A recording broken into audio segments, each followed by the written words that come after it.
Thank you. Laura? The question, this is Laura Adams, the question's a little complicated, so I'm going to make the answer a yes or no answer, and then I can talk about the implications of the answer offline if you wouldn't mind. It feels to me, at the risk of a little hyperbole, to sound a bit like a tectonic shift is happening in the way that research is conceptualized. That idea of the tightly controlled variables, and then we certainly have learning from that, but then they come out into the naturalized world, and that learning dissipates in many ways because the real world has effects on things. I'm seeing this idea of where we're beginning almost real-time research, where we're having to research differently. We're learning faster potentially. We're learning about the implications faster.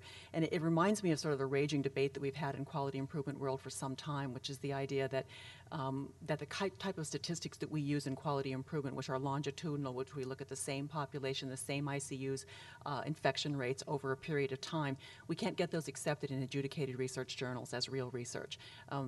Even though, for example, in Rhode Island, we've taken the ICU infection rate down by 62%, we have a median of 0 in that state. Now over the course of our 4 years, can't get the study published in an adjudicated journal because of the enumerative versus analytics statistics debate. So my question is this debate going on now about the very nature of your research, the how much longer we're going to deal with randomized clinical trials, the gold standard type trials, or are we going to move to a brand new view of what research really is? If the just yes or no on the answer, and I can talk about it later. From the pharma perspective, Steve Ruberg, the answer is both. We need both, and trying to find that balance is the key. Yeah, this is Dan Ford. Again, yeah, you're exactly right. I think I even know the case that you're talking about because it's similar habits. And one of the tensions is, and exactly what you said, is the researchers and those that are involved that want to get it published try to keep it as much in the framework of traditional science as possible.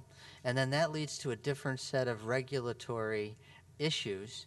And we're at a little bit of a, at a point where we're going to have to define these new models and how we look at that.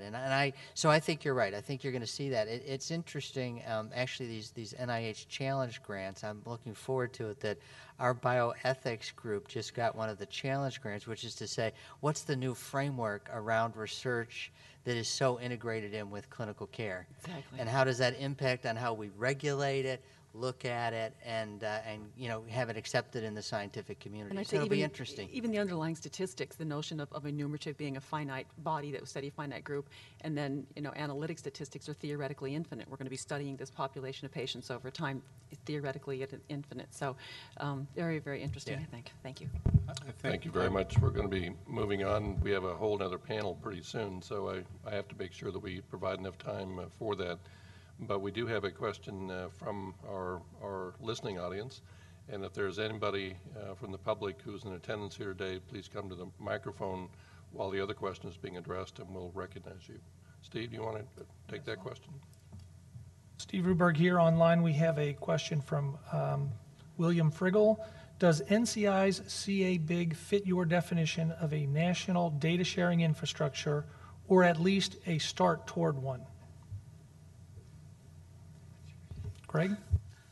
I'm Greg Downing. I guess I'm probably most familiar with this.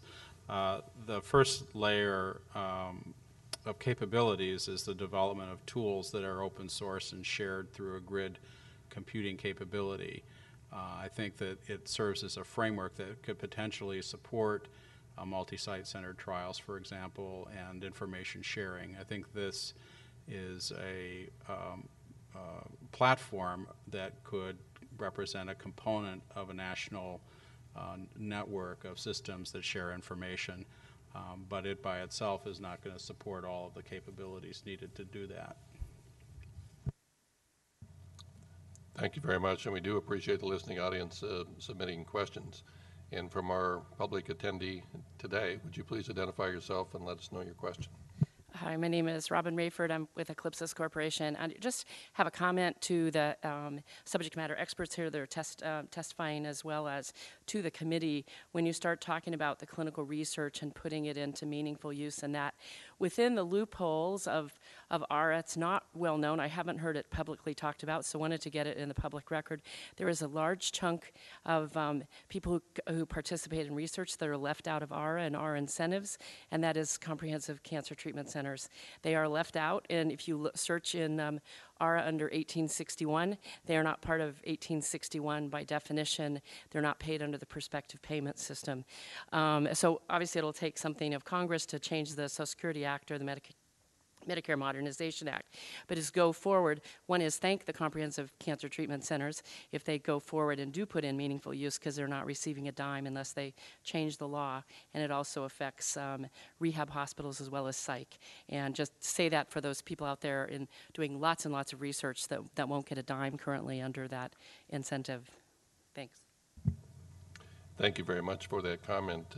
This is going to conclude our first panel, and I want to congratulate the panel for really an outstanding job of presenting difficult material and for all of the stimulating questions that were asked of the panel. We are now going to take a short break, and we're going to return and begin promptly on the hour at 11 o'clock. We're a few minutes behind, but we will take the full time for the next panel now. Thank you very much.